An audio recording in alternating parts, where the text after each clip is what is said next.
Hi, my name is Talia. Welcome to Talia Nerds Out. I had to think about that a second. I almost introduced myself for my yarn tube. But anyhow, yes, welcome to Talia Nerds Out. I wanted to record earlier, but I think I have a smudge on my glasses. Yes, you would have thought yep, I do have a smudge on my glasses. I meant to record this earlier, but I've been trying to make it a goal to put any finished books in my book journal before I record so that my thoughts are more organized. So that was part of what has slowed things up for putting up a new video. Also, we've had a fair amount of weather down here, and that really wipes me out, so I haven't been getting as much reading done as I might like. To start, though, I do have a nice cup of tea. Seems like I have a little bit of something on the edge of my mug. Okay, this is still my Jane Austen mug, because I haven't changed it out from Jane Austen July, because I'm too lazy. In here, I have Black Dragon Pearl tea, which is a truly lovely tea. I tend to make my tea last all day, which is why I still have some. Plus, I ended up having a nap attack, so it was sitting on my tea warmer when I fell asleep. Anyway, so I have finished 2 books since I last recorded, since we last had a meeting. I don't know how to say that. Since I last recorded. I have also since picked up I guess you could call it a laptop stand, for lack of a better term. It helps prop my laptop up. I was putting my laptop on top of books while I was recording, but I just decided I eventually needed something that would hold up the laptop that was meant for that. It has a swivel to it, which is kind of cool. Now, it doesn't swivel too much right now because I have it pushed up against my books. But I'm very happy with it, so I don't have to put it on top of my books. I was putting it on top of the Brothers York and another couple of books, some of my thicker books. I had previously been doing it on my Oxford Dictionary of English, but that's just too much of a pain to get in and out. So it's a big book. Sorry about that. There we go. So I think first I'm going to start off with the journal, which is great because one of the books that I finished was an Audible audiobook. So once again, this is the journal I'm using. I do eventually want to get, once I'm through with this one, maybe one of those nice handmade journals that some people make, so I can have it in something that, I don't know, is just a little bit more artsy, without being a junk journal. I'm not really good with junk journals. Not that creative in that way. Pretty straightforward. Anyway, has a Serenity Prayer on the front. I finished the Faithful Executioner. Ended up giving that 5 stars, as you can see. These aren't the ones that I have left over from when we were homeschooling. I ended up inheriting some stickers, like these down here, were some that my mom had left over from when she homeschooled my sister and I. The golds were like really great. They're like, I think those were like A pluses, and silver was like A's, and then all the different colored ones were all the different other grades. So, I was actually surprised about how many of the golds and silvers were used up, and how many of the other colors we had. But I did pick up some others that were not the same brand, and I've determined that I like the brand my mom used, just because they're nicer size, and I feel like you can see the colors better. This brand, I mean, you can see it, but just a little bit, I like the others better. Anyway, so I really enjoyed The Faithful Executioner, and the full title is The Faithful Executioner, Life and Death, Honor and Shame in the Turbulent 16th Century by Joel F. Harrington. And like I said, it was an Audible audiobook. I finished it on the 19th of last month. And I've mentioned my thoughts on it before, but this was a topic I never really thought about before. And I was I was really glad, or am really glad, that this book has opened up that side of the 16th century world for me. This focused on Germany in particular, or the German states, because it wasn't Germany at that time.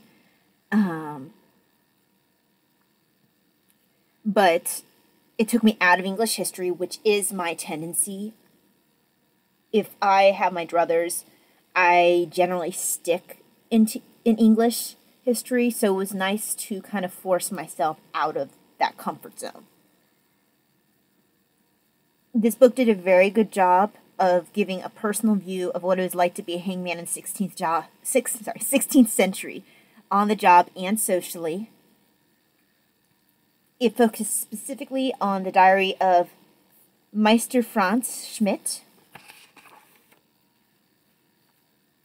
And it talks about his place in the legal process, the journey of the executioner as a role just becoming a little bit more socially acceptable while still having a social stigma. But eventually the stigma did improve gradually, particularly for Meister Hans Schmidt, who had a good reputation, not only for how good he was on the job, but for his moral behavior. He was known to be respectable, to avoid drink, which was considered unusual for hangmen. A lot of them would drink, would socialize with people who were considered lower class or criminal because they did not have other social avenues open to them. Franz Schmidt had made the decision early on that even though it would leave him socially isolated, especially at the beginning, because his end goal was to restore his family's honor, he was willing to suffer through the social isolation rather than be associated with those people who were not considered to be socially acceptable. And that's part of why he avoided drink as well, because he did not want to put himself into the position to drink in excess. And I just want to adjust this a little bit. There we go. So it was a nice look into law and order in the 16th century in a very general view, but also in a very poignantly personal view at the same time. Because this was based off of the man's own diary entries, that was the main source, that was the source, I found myself rooting for Franz, even while the penalties that he was involved in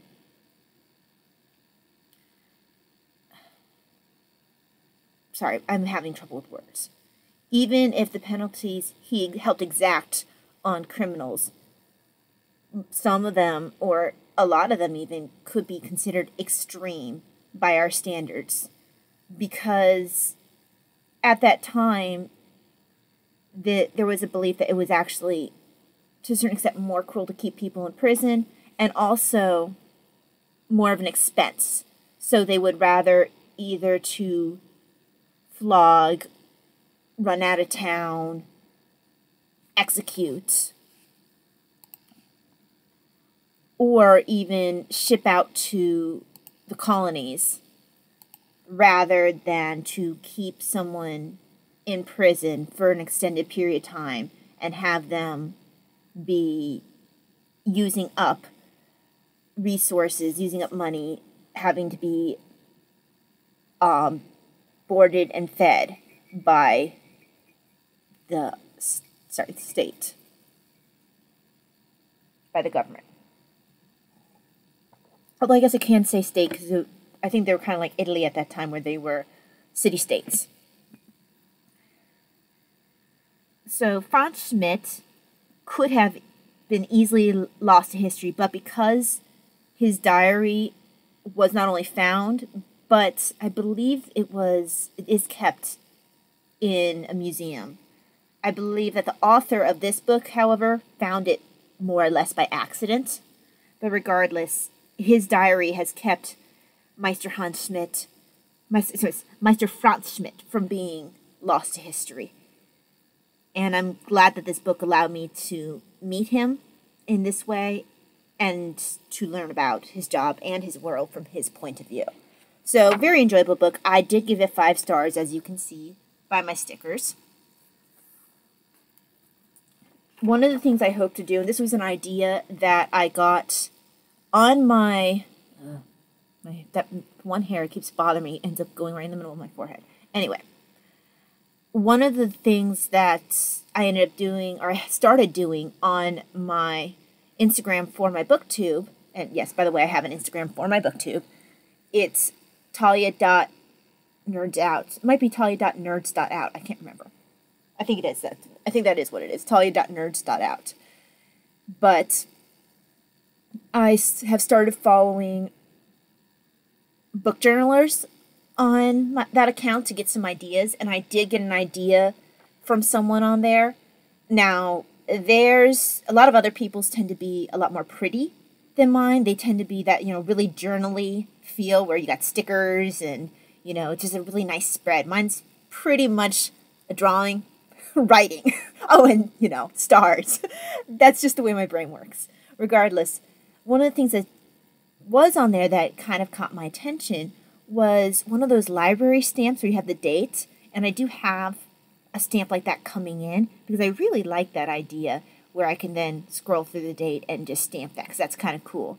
And I also happen to have, because I have been trying to journal, even outside of this, I have other journals I just haven't used a whole lot.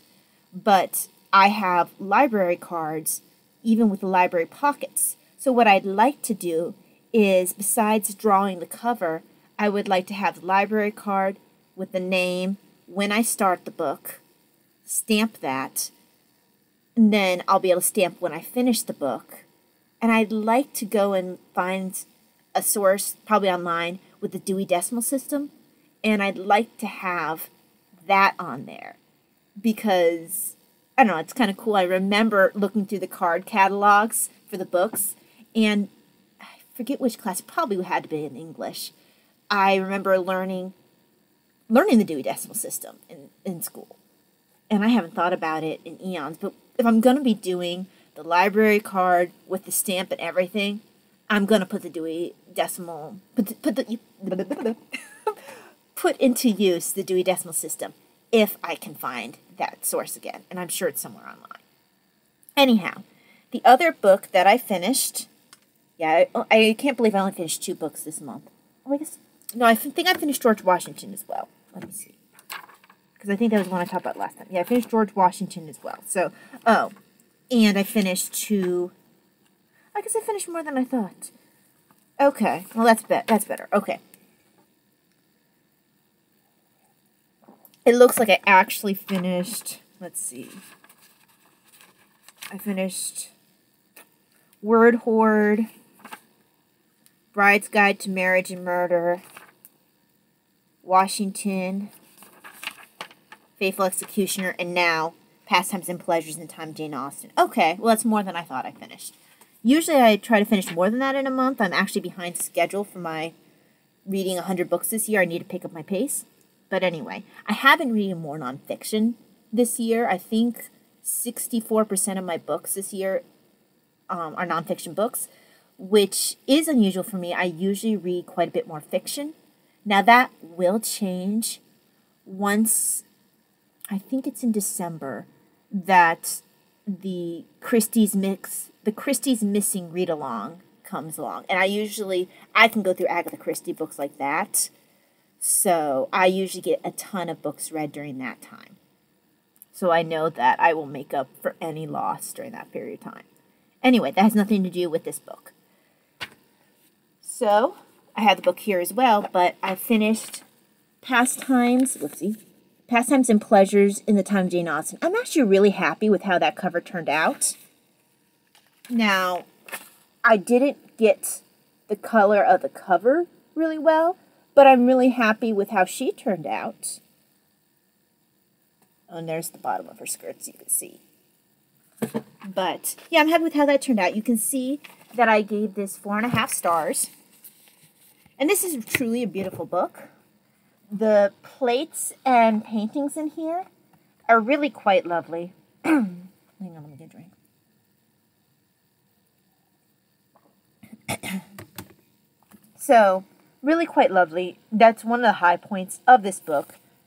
Now, one of the things I would recommend, and I actually need to angle this again because I'm doing this a bit low since I'm not used to having my computer this high up. Okay. But, where was I? Yes. I would recommend this book even just for the pictures. Now, one of the things, I'm not sure if I got this book used or not. Okay, it's trying to stick itself back together again. Good. This book, it started coming apart here when I was reading it, so I had to be very careful with it. My sister enjoys fashion, and I suggested she read this book. My mom was like, oh, good, she can scan things she likes. I'm like, not so much. If she puts this on her scanner, it could possibly damage the book. So if she likes certain pictures in here and wants to use some of it as inspiration, I will have her put sticky notes in there, and I will take a picture on my phone and send it to her, rather than have further damage to this book. But yes, very beautiful book. Now, other than that, let me put this down here somewhere. I do have thoughts on the book. I finished this book on the 26th. My glasses are sliding down a bit.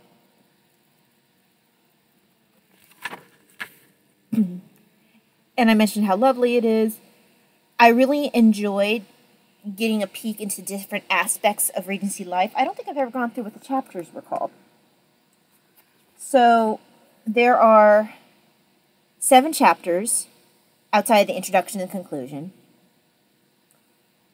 You have pleasure in the picturesque, pleasure destinations, cultural pleasures, domestic pleasures, masculine pleasures, romantic pleasures, illicit pleasures. So I found this book to be very interesting. It's actually, I found that it covered a wide variety of topics quite well. Sometimes I forgot it was focused just on pleasures because the topics it covered seemed to be so wide. Now, to be fair, I could be combining some of the topics in this book with previous reading that I've done on this period. Also, I am currently reading a book on, I think it's called Second Sons, and it's also based in this period of time. So I'm sure that I'm combining in my head some of the things that I'm reading in that book with things in this book. Oh, I'm not sure if I said this already, but I would recommend having a dictionary nearby when reading this book. I have pulled out my Oxford Dictionary of English multiple times because this author likes $10 words. And sometimes I would just have to look them up. Sometimes I'd forget it, like right after I looked it up. But yes, I recommend having a dictionary nearby or Google, but I have more fun using my dictionary. So there's that. Now, let me go to my review again. Some of the things I'll be covering in this review are also on my story graph, my Goodreads, and my blog, if you wanted to read it instead of watch it for whatever reason. But I did have, so all those good things were good with this book. It's really enjoyable, it's really pretty, covers along a wide range of topics, even while focusing on pleasures and pastimes. But I did have a complaint where I'm not sure if she wasn't proofread or if she really hadn't read Sense and Sensibility, but it was kind of odd, or it'd been a while since she'd read Sense and Sensibility. She used it as an example in her chapter on romantic pleasures, and the way she used it either demonstrated a lack of understanding of the characters and their motivations, or not having read the book. Now, from here to a little bit of time after, I'll try to remember to put in the timestamp, but if I don't, heads up, I am going to be doing spoilers for Sense and Sensibility if you have not already read that book. So, just a heads up. Yes, I know it's a book from Regency period, and some people think it's odd to give spoilers for older books, but I am giving a spoiler warning for this book. Okay, so now headed on to my spoilers with Sense and Sensibility. So I'm going to be taking first a quote from this book, from Pastimes and Pleasures in the Time of Jane Austen. So the author claims, Eleanor takes no pleasure in being proved right to be circumspect, and almost loses her own beau, Edward, because, by contrast, she is far too reticent in expressing her emotions. I found this statement, now first of all, I found her statement about Mariana to be accurate. But this statement about Eleanor, I not only found to be an oversimplification, but simply inaccurate as a representation of Eleanor and Edward's relationship. And I have to admit, while I was writing up this review, I found myself thinking of Janelle Too Fond of Books. She really enjoyed the deep dives that I like doing on characters. We had multiple conversations about, first of all, the first deep dive I did on my favorite characters, my favorite female characters, my favorite heroines in Jane Austen, and my ratings of them and why. And then I had written, and it's on my blog, I had written an essay, for lack of a better term, in defense of Edmund Bertram. So she had really enjoyed that as well, and we had talked back and forth about it. So when I was typing this up to put on my blog and in my reviews, it kind of reminded me of her, and I feel like she would have enjoyed this particular focus on Eleanor and Edward's relationship. And I have a feeling I will probably always think of her when I'm doing these kind of deep dives on Jane Austen. And for people who don't know, Janelle Too Fond of Books unfortunately passed away. I believe it was mid to early June. So she is very much missed in the booktube community. But anyway, to go forward. So I found this statement to be an oversimplification and inaccurate representation of Eleanor and Edward's relationship. And I do believe that this author missed an opportunity to further educate the reader. So, from this point onward, continuing on to spoilers.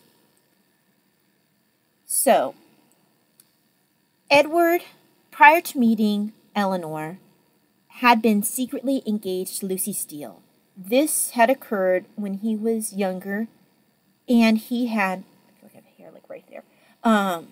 He had been sent away to Lucy Steele's uncle's house to be educated.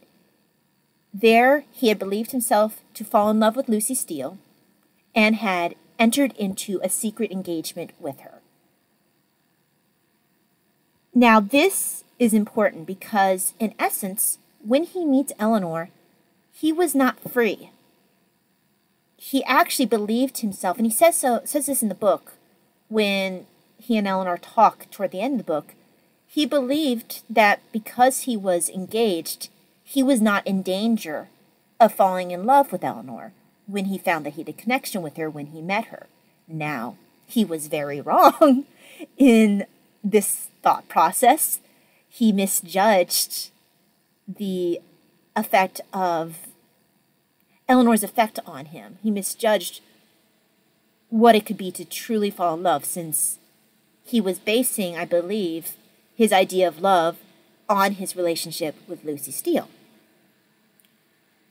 And Eleanor is far superior a character to Lucy Steele as a woman, or really as a person in general, but I'm saying as a woman because, yeah, okay, that's rambling. Anyway, so why this is important in relation to what the author stated about Eleanor and Edward's relationship. This holds true not only in medieval England, but onward into Regency England. When a man entered into an engagement with a woman, this engagement could not be broken without some sort of recompense being made to the girl being discarded. This is because during the time that she was engaged, she was taken off the marriage market. And thus, when the engagement was broken, not only did she lose time where she could have been on the engagement market, could have been on the marriage market, and could have even possibly been married already, she now had this possible damage to her reputation, a stain to her reputation. Why was she discarded? So this could hurt her in obtaining a future match. Not only because they wonder why she had her engagement broken off, but also because she was older than she was, especially if it was a long-term engagement. It wasn't just like a short little engagement that was broken off. So this could really harm her future marriage prospects. And in Regency era, this could be a big deal if you were a lady who was expected not to work. So if you did not have brothers, or if you had an awful brother like the Dashwood sisters did, then you would be up a creek without a paddle. You would be really in trouble unless someone was kind enough to provide for you. So Lucy could have been in a really bad situation if Edward had just dissolved the engagement. Excuse me. Edward's behavior later in the book makes it clear that it was not in his personality to do such a thing to Lucy. If you recall, when Lucy's sister accidentally reveals her engagement to Edward's sister, Fanny, and Fanny has this, terrible reaction, basically fainting all over the place, chasing the girls out of her house. Edward, in spite of no longer loving Lucy, nobly sticks by her against parental wrath, against all self-interest, in spite of, like I said, not loving her anymore. His conscience was far greater a barrier to his and Eleanor's romance than Eleanor's reticence in expressing her emotions. I felt that if the author wanted to make a point of reticence, of emotions, or of restrained emotional expression backfiring on a girl who actually loved very strongly, she should have used the example of Jane Bennet. Because, again, spoilers for Pride and Prejudice, Jane gave Darcy the impression of not feeling very deeply because she did not do as Charlotte thought wise, which was not only to show what she felt, but maybe even show more than she felt, so that it could be clear that there was potentially some interest to Charles. And like I said, it hurt her because that was not in her personality to show as much or more than what she felt. So Darcy believed that she didn't feel it, that she was maybe even toying with Charles. And I think that's partially because maybe he wanted to believe that, as well as her own natural tendency to restrain her emotional expression. But back to Edward and Eleanor. I would have liked to have seen the engagement pre-contract issue addressed in, I have to look back at the title, Pastimes and Pleasures in the Time of Jane Austen. Because I feel that a lot of readers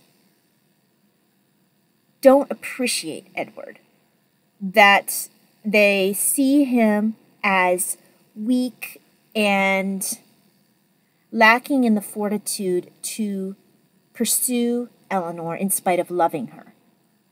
And that shows very little understanding either of the culture at the time and or of Edward's character.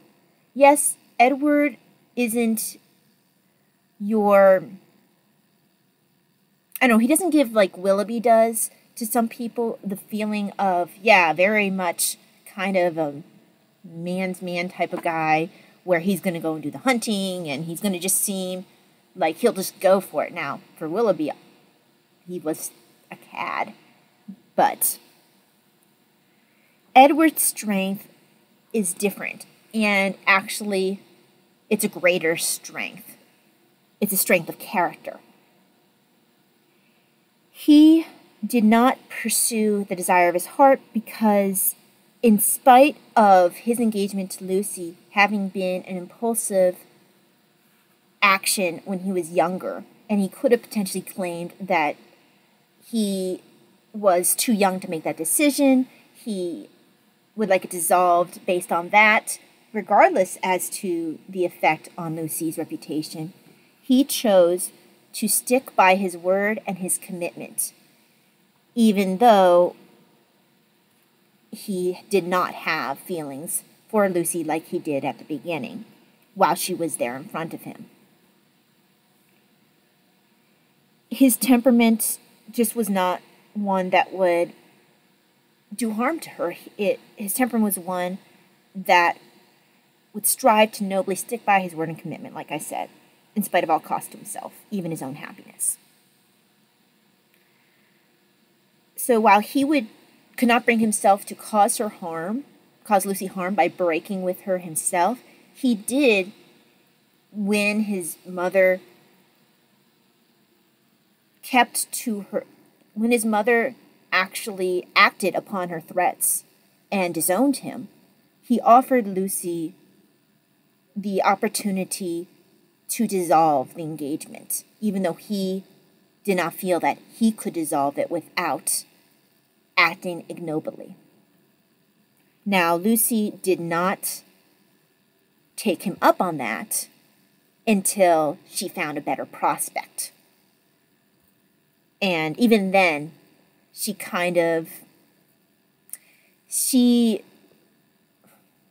didn't, the way she did it was just nasty, I felt.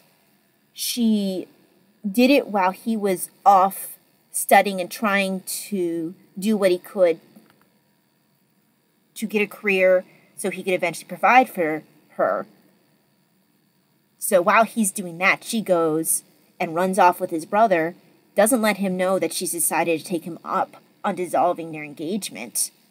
Because, and you see this when she deals with Eleanor's manservant, when she runs into him, she is a spiteful little cat, which she didn't have to be. Eleanor was always really kind to her. Eleanor didn't have to keep her confidences. Eleanor didn't ask for her confidences. But Lucy, I think, realized that Eleanor was just a more sophisticated person, that Eleanor had something that she herself didn't. And she knew, just by the fact that Edward would talk about Eleanor and Mariana a lot, she knew that she had a rival in Eleanor that she couldn't match, even if she had Edward, because he would not break his word. So she let Eleanor believe that she had married Edward by not correcting the servant's assumption that she was Mrs. Ferrars because she married Edward versus his brother.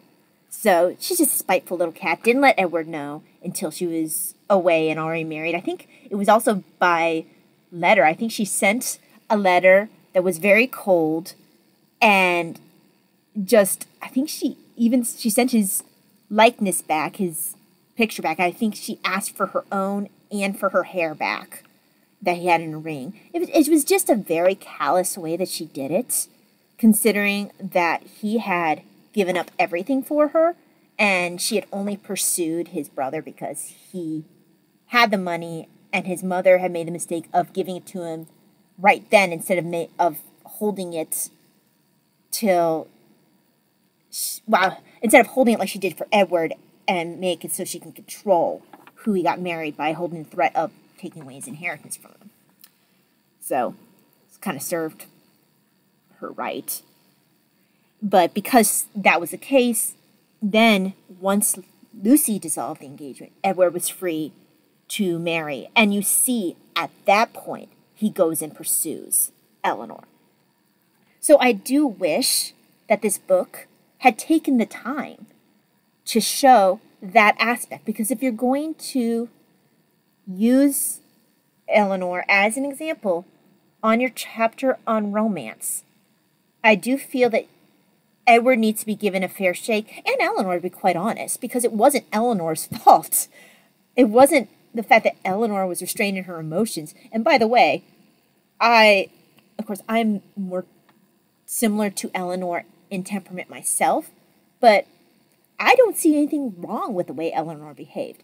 Eleanor was noble. She kept Lucy's confidence, even though she didn't have to, and actually it hurt her too, because Mariana assumed that she was happy when she was actually very miserable, and kept telling her how happy she was, and, oh, you're so lucky to be happy because Edward loves you, and this, that, and the other thing. So she, like Edward, she was noble in the way she handled things and could not act otherwise because her conscience and nobility spoke against that, would not allow her to do otherwise than she did. So I felt like the judgment against Eleanor was unfair. I felt that the relationship could only be properly represented by having that background of the pre-contract / engagement, what it would mean to dissolve it, and why Edward could not just do so willy-nilly. So, yes. Spoilers ended. I will try to put a timestamp, or at least something across the screen that'll say, okay, done with spoilers. Anyway, so spoilers are done. I do wish they had been addressed, just because it would have vindicated this character. But yeah, in conclusion, this book was lovely. That was really the only issue I had with the book. I thoroughly enjoyed it, and I would recommend it. And the only reason I only gave it 4.5 stars is because of the issue that I mentioned in the spoiler section. So just checking my time. Okay, good. Now, before I go into... I'm chilly. Get a shawl.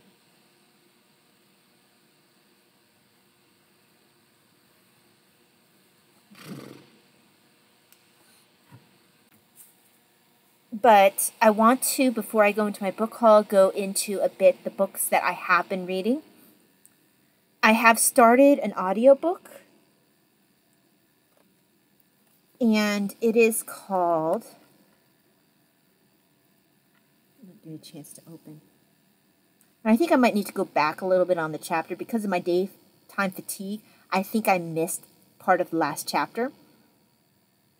So the book is called The Collector of Lives, and it is about the author of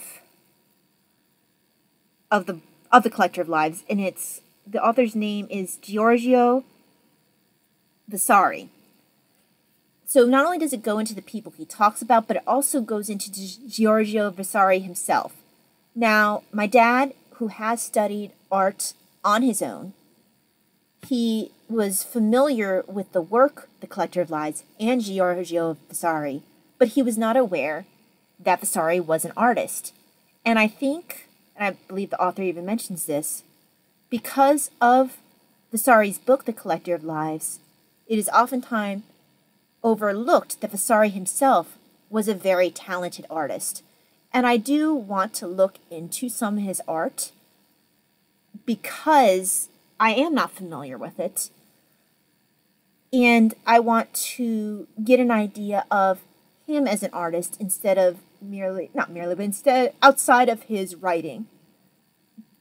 He, in his writing, has done much to influence the way people historically and even current day see authors during the Renaissance, and would be particularly Italian authors, since he was not, even though he worked mostly in, I think it was Florence, he worked mostly in Florence, he was not from Florence. I can't remember where he was from. It was close by, but he was not in and of himself from Florence. He was taught at one point by Michelangelo, and he has kind of a man crush on Michelangelo. Michelangelo could do no wrong in his eyes. But it's an enjoyable book. I do need to go back a little bit. I do wonder if this would be a book that might be good in a physical or Kindle form, because I wonder if it has pictures including Vasari's artwork. So I might have to look and see if I can find it for a decent price, either Kindle or physical, because then I'd be saving me the trouble of looking for his art. I just have it right there. I believe I got this Kindle book either for free because it's free for an Audible membership, or I used an Audible credit for it, because I don't think I purchased it outright. So I am enjoying it. I do need to go back a little bit to make sure I didn't miss anything. But it is an interesting book. It gives historical backdrop I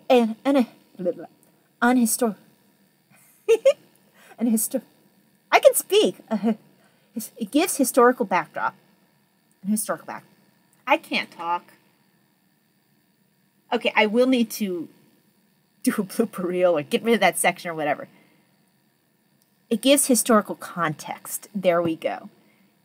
It gives the reader historical context of what's going on. It goes a bit into the Medicis, including the Medici popes. And if you are familiar with that time period, that is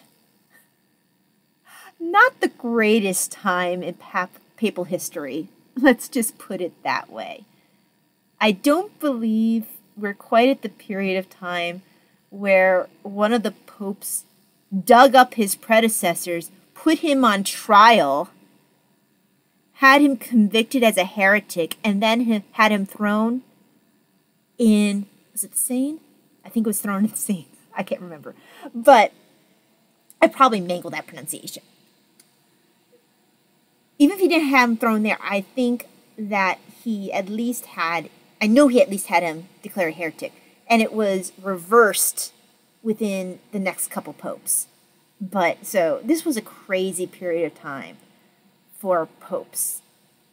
And what I also liked for this book is it gave some context of other parts of the world, because at this time it also talked about the pressure on this pope in regards to dealing with Henry VIII's great matter.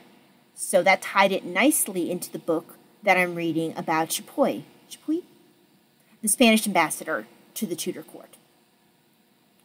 So I thought that was kind of cool to have that context as well.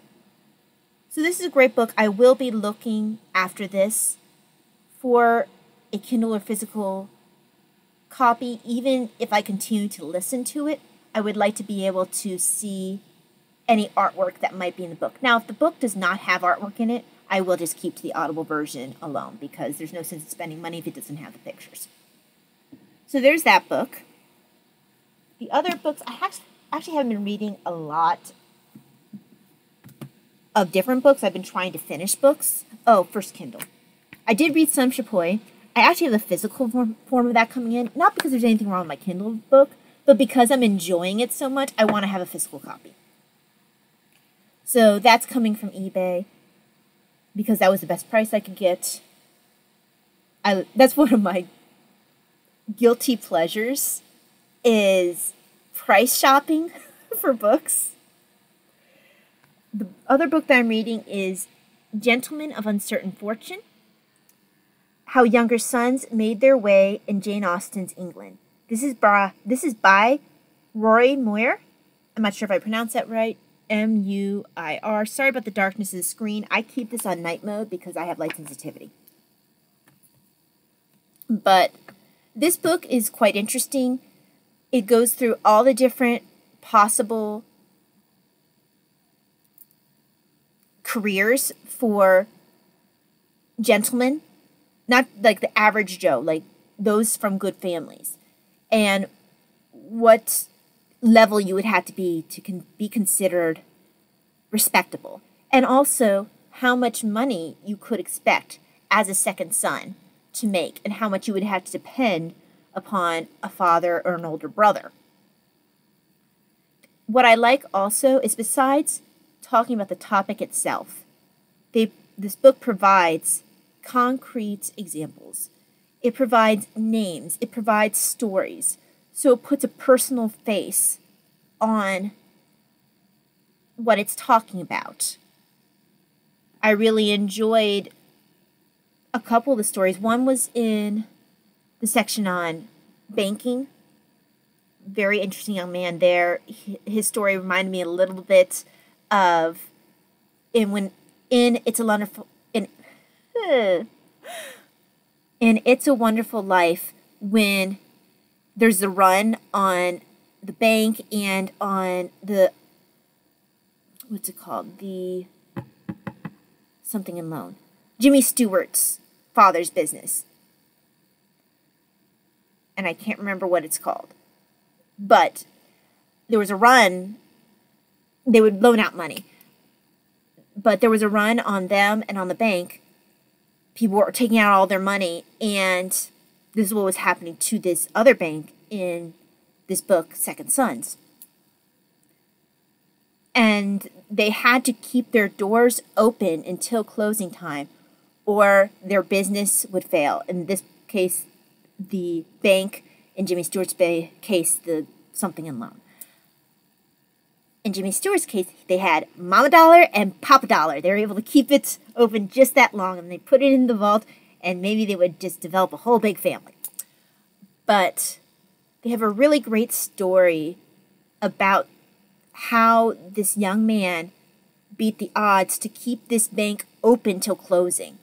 And I'm not going to tell his story. I'm not going to pull out his name. I recommend reading the book.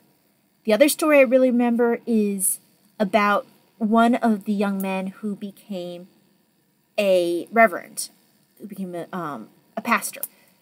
His was a very interesting story. He was someone I found myself very just invested in his story. But again, not going to provide a name. You have to read the book. This book, while it's interesting, it doesn't, have the pace that Chapoy's book does. I could just sit there and read Chapoy's. The style is very easy. It's very fascinating to me. And while this book on Second Sons is interesting, it does not quite have the nice pace that Chapoy's book has. Because we were in Jane Austen July, I was trying to focus on the Second Sons book, and I am still going to hold back on Chapoy's book, partially because I want to finish Second Sons, and then partially because I know I have the physical form of Chapoy's book coming in, and I'm waiting for that. So there's that book. I did read some of Chapuis's book. I have been enjoying that. Henry has just broken with the church, and there is something that Chapuis's book did prompt me to buy, but I will show that in a bit. The other books I've read, I'm still in the autobiography of St. Teresa of Avila. This will last me a while. It is a thick book. Now, granted, the text is nice and large. That's got glare. The text is nice and large, and it doesn't just include her autobiography. It also includes the relations, and what that is, it appears to be, when I looked at the back, it's like the last eighth of the book. This includes like her letters to her confessors.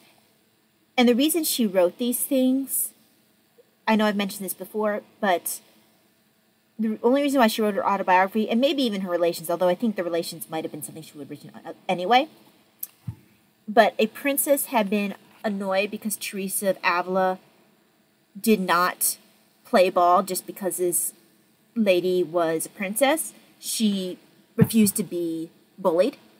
And so the lady took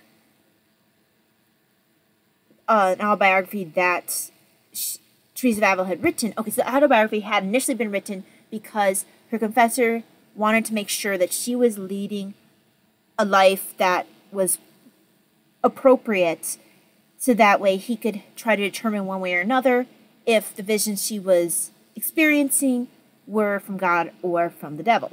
So that's why she was writing the original autobiography. But I think or at least that might have been why she's writing Relations of Her Spiritual State. That might have been.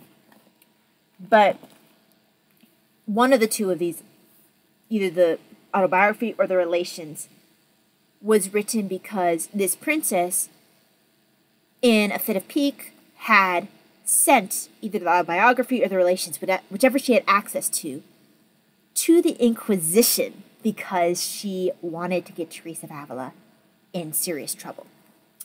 So that's why we have this. So I found that to be a cool bit of information the introduction provided. I had not known that previously, so I'm decently through. I am highlighting as I go because I do have a personal interest in Teresa of Avila. Teresa of Avila had a lot of physical issues. She was sick for quite a bit of her life. She would have fainting fits. She just had all sorts of physical issues. One of the things she also suffered from is migraines. And I am someone who suffers from migraines. But regardless, she is one of the patron saints for migraines. The other one is Gianna of something or other. But anyway, I've been meaning to read this for a while. Every time I read it on Kindle, I stalled because this is a very thick book, as you can see, and I kind of lost the will to read because I couldn't see how far along I was. Now, I am in the middle of a long chapter, and I just need to break this into sections so I can get around to finishing this chapter, because I kind of lost the will to continue, and I just need to push through this chapter. Not because it's hard to read, but I kind of like to finish the chapter sooner. I got spoiled. Her earlier chapters were quite short, and this is quite a long chapter, and I just need to accept that I'm not going to be able to finish this chapter in one sitting. So that's the autobiography. And I have gotten some reading in Emma. I do have a little sticky note here where I have wondered, let me take the sticky note out, where Emma's snobbery and self-importance comes from. It doesn't seem to come from her father, who has no problems associating really with anybody. As much as her father can be kind of looked upon askance for his hypochondria and even for his selfishness in basically keeping Emma stuck at home taking care of her, to the point where she feels herself unable to even consider marrying or leaving him even to visit a beach because she's never been away from Highbury. Because it would upset her father too much. She's very much chained to him, and her social life is very dependent on what she can kind of convince him to let her do. Not because he is malicious, but because, well, he's a bit of a selfish person, even though it's not the kind of selfishness that you're going to see in Persuasion with I'm losing names right now. Yeah.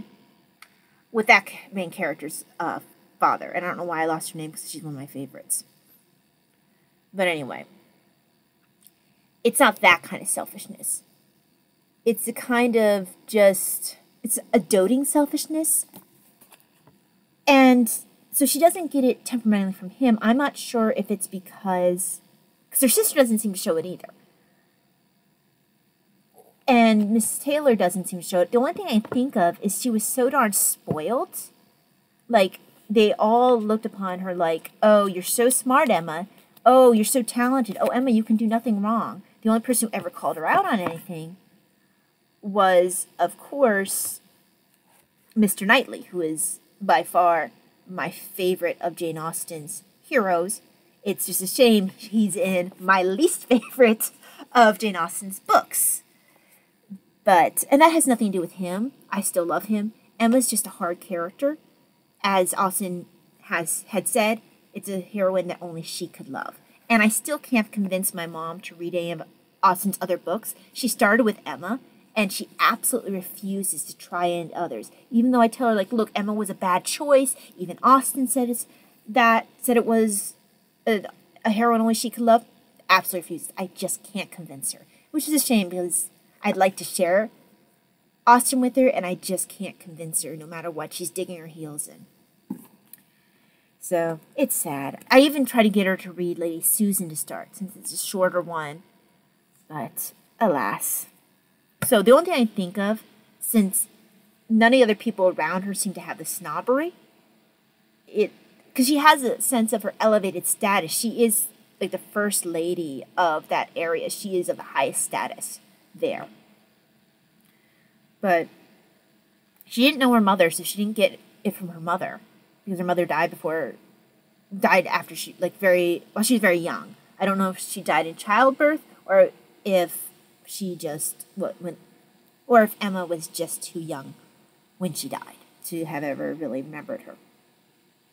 So yeah, I'm not quite sure why she's so class conscious since no one else around her is. It's just something that was very interesting.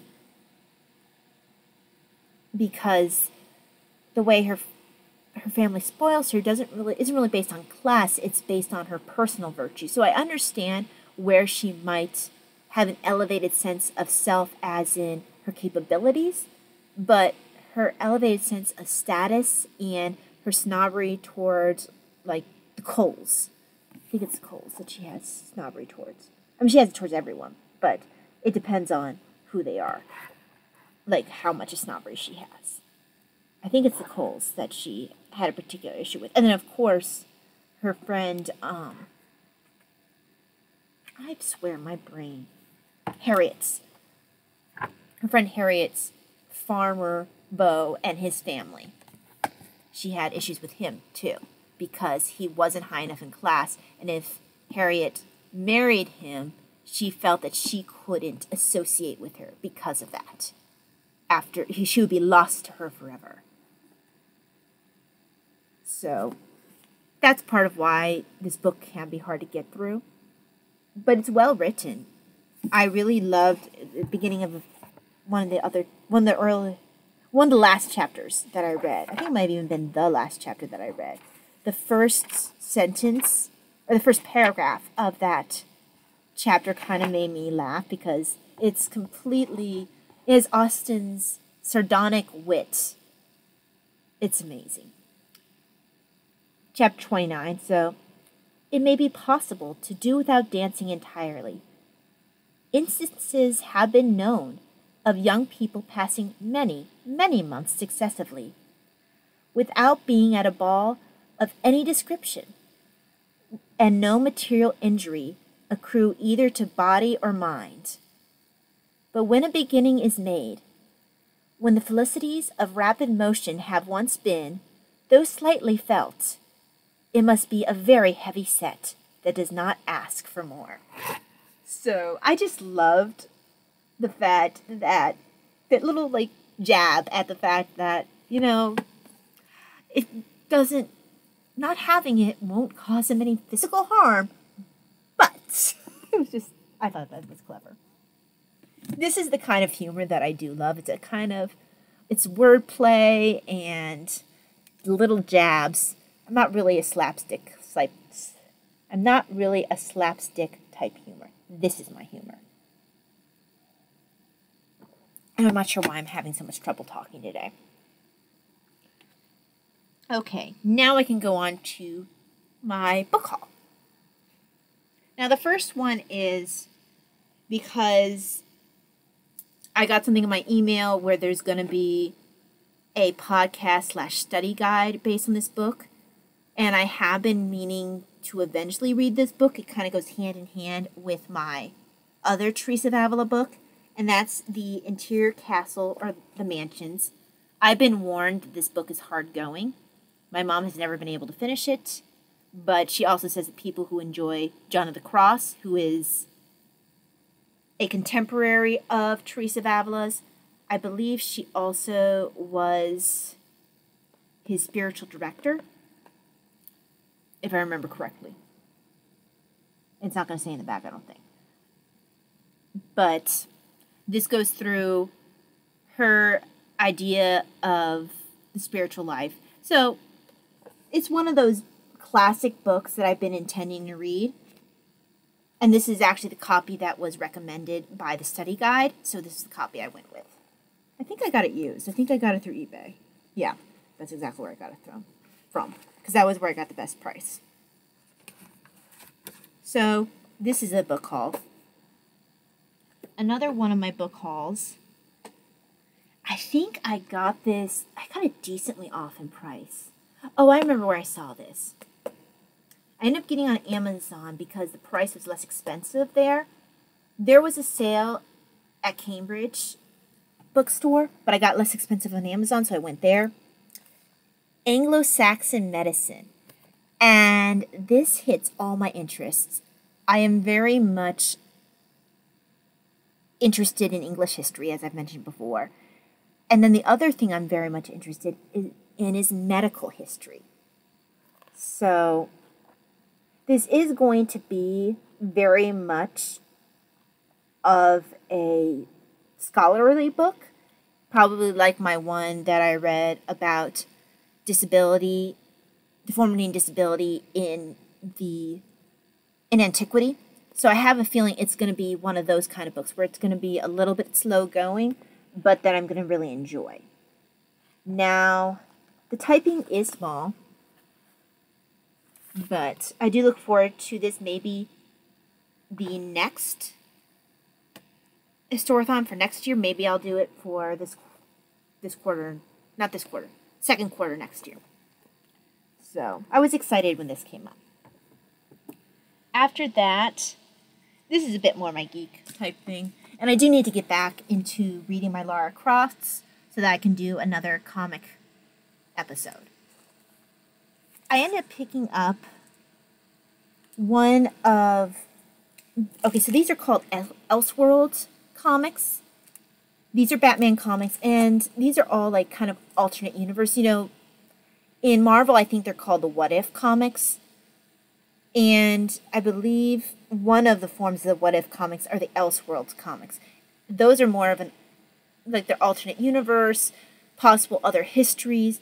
I don't believe originally that The Killing Joke was an Elseworlds, although that was supposed to be more of a What If comic. It's just that The Killing Joke got eventually made a part of canon. It was never supposed to be, even though it brought about some really good character developments in the Barbara Gordon character. And I'm not going to go into that because that's a completely different kind of booktube, even though I could go off about that. And I do need to read Killing Joke again. Oh, I hated that book. It was very hard to read. That and what's the other classic one that's hard to read? Oh, Death in the Family. Not the newer... Don't get me started about some reboots. But those both are hard to read. But if you're going to read Batman, you got to read Killing Joke, Death in the Family. Anyway. So these are Elseworlds comics. This one actually even came in a wrapper. But The League of Batman is the name of it. And this is a precursor to the Damian Wayne character. Talent. So it's something that I've been meaning to read for a while. You can't get this on Kindle, which is why I have it on physical form. And I've just been meaning to read it for a while. This might not be one of my favorites when I eventually read it, because it's not necessarily... It's an alternate future. And it doesn't have all my favorite characters in it. But I've been meaning to read this, and this is the only way I can read it, is in this form. I saw that there were plenty of people who had their complaints about it when I read the reviews, but I will give my own review when I get to that point. I believe that this one is the first one, and this one is the second one. The next one, let's see. Which one will I show next? Well, let me go back. Let me continue on the Cambridge books. I think it's these two. Oh, actually, you know what? Before I go into that, let me do this one. I'm not sure where I saw this one. I think it was recommended to me. How the Saints Shaped History. What really attracted me to this book is it's going to put the famous saints in the early church and throughout church history into their historical context. So these are the Reformation. These are from 1313 to 800. And for me, that was really an interesting idea. Now, they're very short sections on each saint, so it'll give brief information on each saint. And then they will talk about... Okay, here's the Arian heresy. So then it'll talk a little bit about the history of the time period. So it's just cool. Oh yeah, here it talks a little bit about Islam. So it's a very quick overview of a lot of the saints, but I just liked the idea of putting things in historical context. They're very short in the way of the actual biographies. It's just supposed to be like little small paragraphs biographies unless someone was super interesting.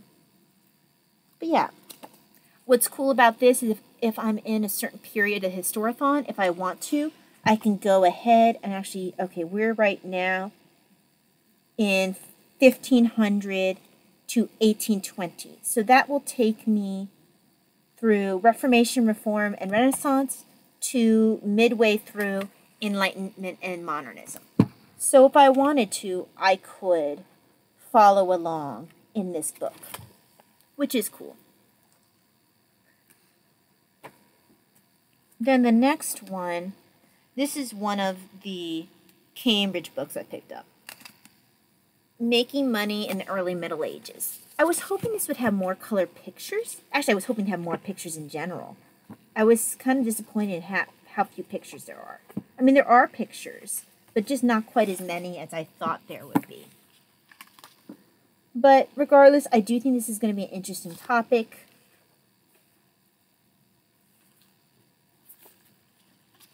I just, like I said, I expected more pictures. I expected colored pictures, to be quite honest with you. I'm sure this will be a good read. Oh, yeah, there's some more pictures here. So, but we'll have to see when I get to that point. because that will be quarter 2 at some point. This one, now this one does look like it's more scholarly, but this interested me, The Making of the Medieval Middle East, Religion, Society, and Simple Believers. So what it says in the back here is that in this strikingly original book, Jack Tanis has delivered a frontal assault on traditional assumptions about early Islam. His absorbing and persuasive exercise in microhistory focuses on the lived experience of ordinary people and presents us with the continuing Christian Middle East until at least the 11th century. So this is just something, it talks about how it deals with everyday Christian believers. A lot of times when you're looking at history, particularly the farther you go back in history, it's going to be dealing with the royalty and the upper class, because those are the ones who'd be written about during that period of time. So to have something that focuses on the ordinary people, the ordinary Christians during this period, and their association with the Middle East, I find that to be an interesting idea. I wish that there were a few more pictures, simply because I love the artwork of the Middle East, particularly the Islamic artwork, because I forget which, I think it was from Great Courses, where they were talking about there's no artwork with pictures on it that could be construed as idolatry, so there's a lot of the pretty shapes and the pretty designs versus artwork like you see in Renaissance Italy. And I just find that to be really beautiful. I think it probably translates very lovely into knitted color work, even though I have not yet tried to do that. So, yes, that book looks interesting. The other book, I look forward to starting this next quarter for the Historathon. And this is, I don't even know why I saw this one, Philip Otterman's The Stasi Poetry Circle, the creative writing class that tried to win the Cold War. In 1982, East Germany's fearsome secret police, convinced that writers were embedding subversive messages in their work, decided to train their own writers, weaponizing poetry in the struggle against the class enemy. The Stasi Poetry Circle reveals how a group of soldiers and border guards gathered for monthly meetings at a heavily guarded military compound in socialist East Berlin to learn to write lyrical verse. Journalist Philip Otterman spent 5 years rifling through Stasi files, digging up lost volumes of poetry from musty basements and tracking down the surviving members of this Red Poets Society to uncover the little-known story of the famously ruthless intelligence agency's obsession with literature. Using first-hand accounts and exclusive interviews, this unconventional group biography charts the history of the German Democratic Republic from its utopian origins to its descent into a paranoid culture war. A literary detective story filled with spies who were molded into poets and poets who spied on fellow writers. This just sounds so interesting. I have this mental picture of like these burly soldiers with their guns propped up, muzzle up, like sitting there, like their tongue, while they're trying to write their poetry and trying to learn to write poetry. It's just a fun mental picture in my mind. But I just find this to be super cool. Never heard about this. Like they said, it's little known, little written about. This will probably be one of the first books that I read next quarter, along with Queen Victoria and Mr. Brown. And the other one will be, The Scarlet and the Black. And, okay, for Scarlet and the Black, next quarter, if you want to do a side quest, it's an old movie. It's called The Scarlet and the Black. You have It's going to come to me. Gregory Peck as the Irish priest. And I love Gregory Peck. Love Gregory Peck. And you know who plays the main German officer? Oh, what's his name? He plays in Sound of Music as the father. I don't know why I'm forgetting his name. Great actor. You probably, anyone who knows older movies is probably shouting it at me.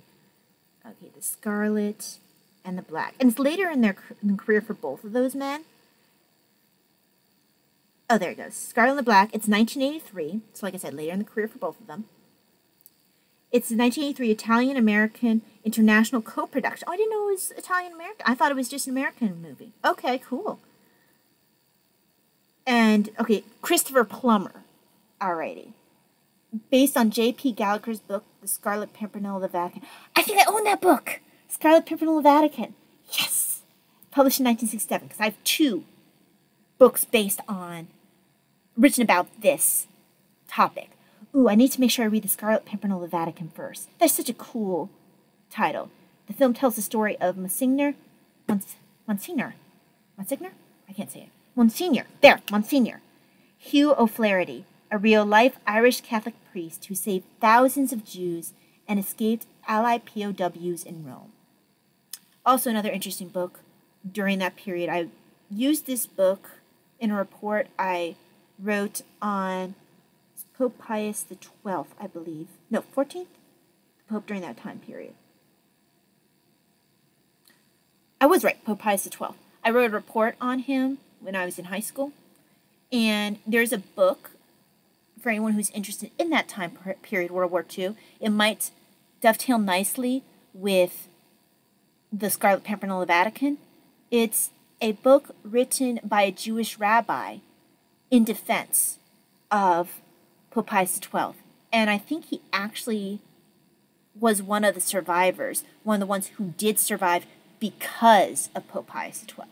Because he gets a bad rap for not having done enough against the Germans, but everything was done underground. So if you are someone who's interested in World War II, particularly in regards to Italy, or in regards to how the Catholic Church handled it during that time period, I would recommend both, 3 things. The Scarlet Pimpernel of the Vatican, or any other book on Monsignor Hugh O'Flaherty. So that book, the movie Scarlet and the Black with Gregory Peck and with Christopher Plummer, and then the book about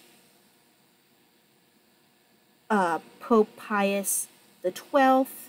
Let's see. It is called, I have it on Kindle. I used to have a physical form because before I had a Kindle, Pope Pius, not Pope Benedict, Pope Pius. Pope Pius XII. I think I read this book in high school too, like I said. Let's see. It's by Rabbi David G. Dallin. Oh, okay. I actually got it on audiobook because it was free, but I think I have it on Kindle too. Yes, I do. Okay, so The Myth of Hitler's Pope. How Pope Pius XII rescued Jews from the Nazi. Rabbi David G. Dallin. Now, to write that report, I read from multiple points of view. I read from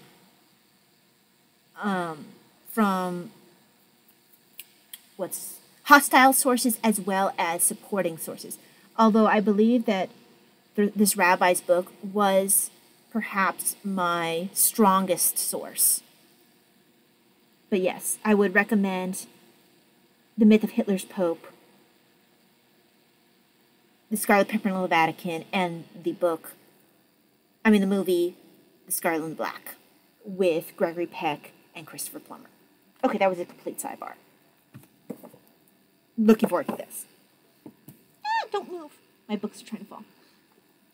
This one was something that came up randomly. I was talking to my dad about how the George Washington book, for me, really made clear to me how politics has always been a bit of a dirty game. It's always been vicious and partisan from the inception of the country, pretty much. And how difficult I found reading the ending chapters of George Washington just because of how backbiting Thomas Jefferson and James Madison were in particular.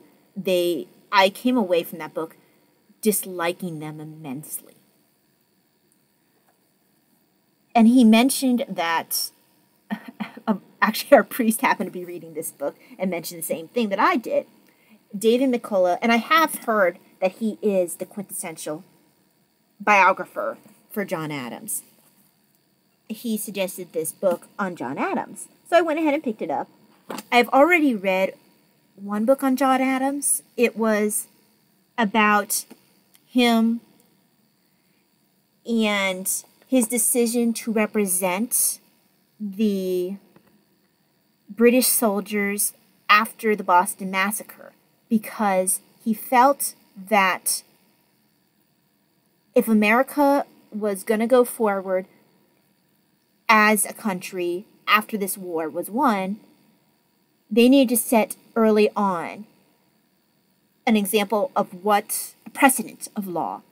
And he felt that if they just lynched these soldiers, this would ruin the country in the future.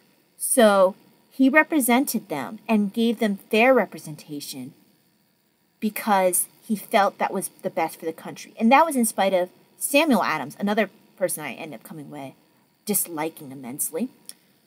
In spite of people like Samuel Adams smearing him and other people really trying to convince him not to represent these soldiers and to let them lynch them. So I came away with an appreciation for John Adams in that, so I do look forward to reading this. I know John Adams was nowhere near a perfect man. I know he was a bit he was jealous of George Washington, was one of his greatest critics. But I do respect him insofar as he made the first step in saying, look, we need to allow for everyone to have someone defending them, some attorney defending them. And if no one else will do it, I will. So kudos to John Adams. I probably won't get around to reading that this quarter. As you can see, it's quite a thick book. It wasn't on my to-read this quarter because I didn't own it at that time. So this will probably be for next year's Read Historathon or the year after. Okay, so finally, this was the book that the Chapuis book made me want to get. Now, the Chapuis book didn't mention this book. What happened was, it was talking about Bishop John Fisher, who was one of Catherine of Aragon's greatest defenders. He staunchly stuck by her side. It was Chapuis and him who were her rocks, who stuck by her through thick and thin when no one else would stick by her, or no one else was quite as vocal as them. And I realized I hadn't really read much about him, other than like snippets here and there. And I'm like, how have I not read about him? Like, I'm Catholic. I should have read some book about him at some point. I've read about Thomas More. I lived in England. I lived in England because my dad was military. I lived there from ages... I turned 5 when I was there. And I left before my 10th birthday. I turned 10 when we moved back to the States. So I lived in England. And that's where really my family learned more about Thomas More, where we first heard about John Fisher. But I realized I'd never read a book about him, and I own a few books on Thomas More. So I went in looking. I'll tell you what, there are no books about him. Like, hardly anything. Nothing current. So, we are going to have to... We know some nuns who are in publishing, the Daughters of St. Paul, so we will have to poke them and see why we don't have any books on John Fisher, because this is a travesty. This book is an old book. I got this from Kessinger Publishing's Rare Reprint.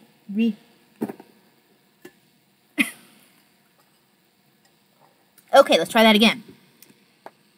Kessinger Publishing's Rare Reprints. Thousands of scarce and hard-to-find books. Now, I technically got this through eBay, but that's who printed this.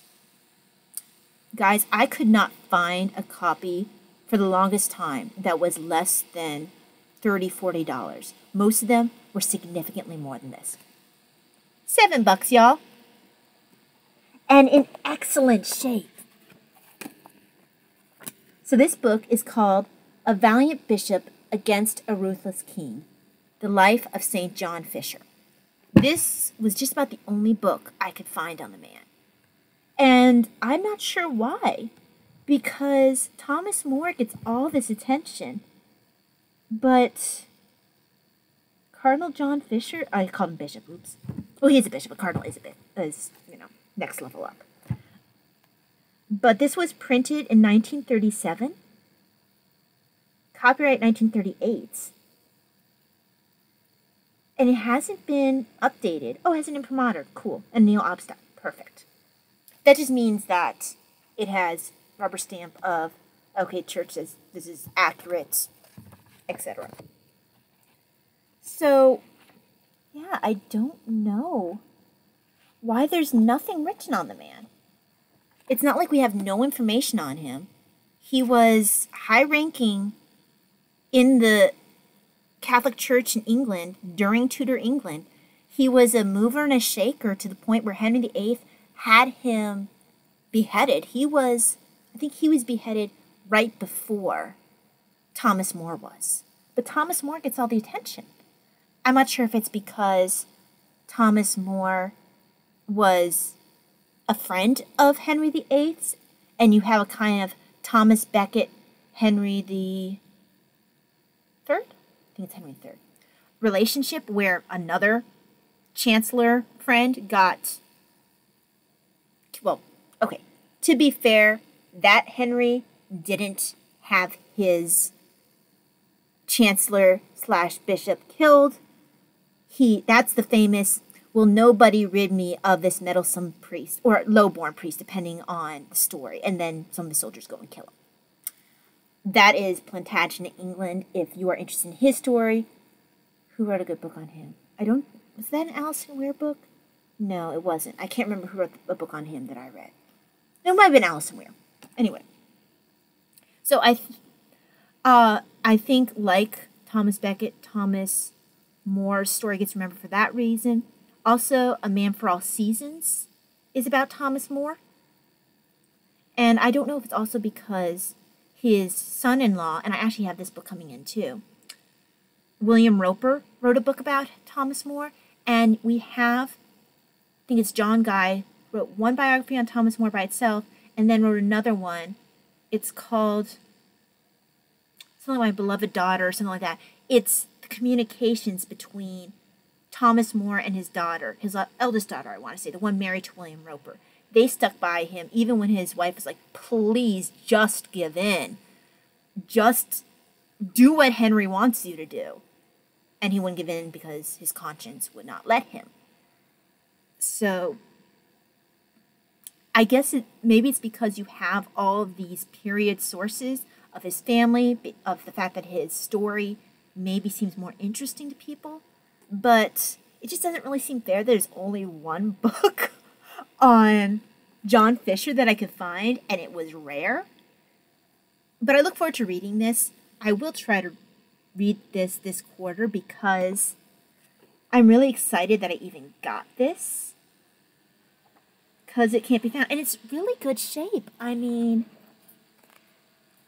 The print is nice. I was expecting it to be, because they said it was one of those, I forget what they're called, where they copy a previous book, and they end up being like cockeyed sometimes. But this was in good shape. This is in good shape. I'm really excited. So this is one of my next books I will be reading, because I'm super excited about it. Anyway, so that is my book haul. That is my episode today. Other books I plan on starting soon.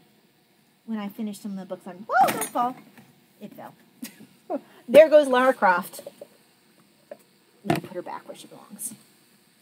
Need to finish that eventually. Okay. So, I want to start in the pride of the moment. And this is a literature study. So this one actually could probably go into whatever quarter, because this isn't technically a history book. This is literature and studying characters. So this one I can read whenever I want to. I probably should save it for next Jane Austen July, but I'm not sure if I want to wait that long. This one, Michelangelo and the Pope's Ceiling.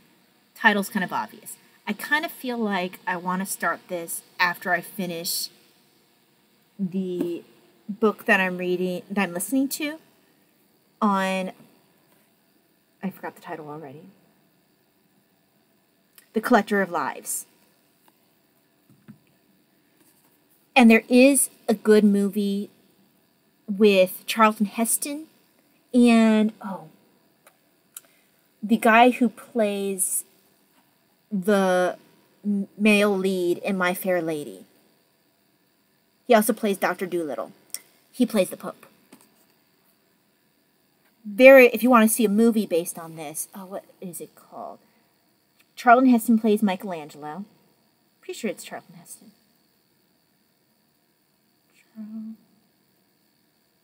Charlton Heston Michelangelo.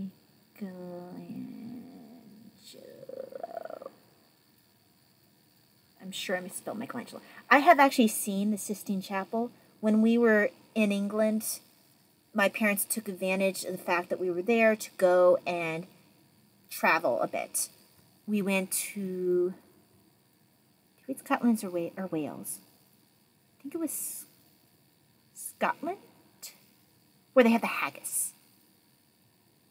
And where the Loch Ness is. That's where we went. That's Scotland. And they counted us as English when they were stopping people on the street and asked who looked like they didn't belong there, and they would ask, "Hey, how do you like, traveling here and visiting?" We're like, "Oh yeah, it's great. Okay, where are you guys from?" "Well, we're actually American, but we have lived in England for so long. We'll mark you down as British, as English." "Oh, okay, we're English then." But we visited there, and the big one was Italy. We made it. Oh, we did make it to Disneyland Paris, because I remember seeing the Eiffel Tower and wanting to go to bed, and because I was fairly young, and because we were going to see Disneyland the next day, and I didn't really care about the Eiffel Tower. I wish I had been traveling when I was older, because I really didn't appreciate what I saw the way I should have. But I do think I appreciate Italy more than I did Paris. I remember Assisi a bit. I remember arriving in Rome. And I remember the Sistine Chapel. But you weren't allowed to take pictures there, because I think it's something about it damaging potentially the fresco. The movie is called Agony and Ecstasy. It's a 1965 American historical drama film. It's got Charlton Heston as Michelangelo, Rex Harrison as Pope Julius II. And Pope Julius II was considered a warrior pope. One of the warrior popes. Ooh, pretty. I haven't actually opened this. So I am really excited about this. Oh, this isn't the bookmark I wanted. I have an art bookmark. I'll put the art bookmark in here. Because I made sure I got a really pretty, like, painter bookmark. So I am so excited about this. It's got really pretty pictures. And yeah, maybe I should make an effort to see the agony and the ecstasy when I read this book. Rewatch that. I remember it being a longer movie, I think. I think it even had an intermission. You know, like a lot of those epic ones did. I believe that the Ten Commandments had a break, had an intermission. I want to say My Fair Lady did too, although I could be wrong on that. They just had a period of time where it seemed like they just stretched movies out so they could have an intermission, and they didn't always need it, in my opinion. I'm trying to remember if... Does Happy Music have an intermission? I can't remember. Anyway, so I do believe that if I manage to get to my book on Michelangelo during this quarter, I will try to watch The Agony and the Ecstasy. I cannot speak today. I can't English. Really, English is my first language. My only language. The Agony and the Ecstasy. I think I will read that as a side quest. Alrighty, that is truly it. It is almost 1:30 in the morning. That is not why I'm having trouble speaking. I have daytime fatigue, so for me, this is actually my best time of wakefulness because there's less stimulation, everyone else is asleep, so I don't have any sensory overload. But thank you very much for joining me tonight for another episode, another hangout here, another video of Talia Nerds Out. I hope that you enjoyed yourself in spite of the fact that I cannot seem to string two words together in a coherent manner.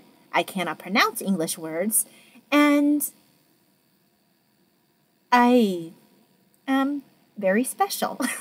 So, thank you very much for joining me in spite of all my little side topics and my wanderings and my problem speaking. I hope that you will join me next time, whenever that might be. Hopefully it'll be sooner than it was this time. I do think that having a journal is helping decrease some of my trouble pulling my thoughts together. Please let me know if you find it to be the same. I do have brain fog a lot of times, so it can be hard for me to remember words, to put thoughts together coherently in the moment if I don't have something written down. So please let me know if having the journal has made me a bit more coherent, even if I cannot say words.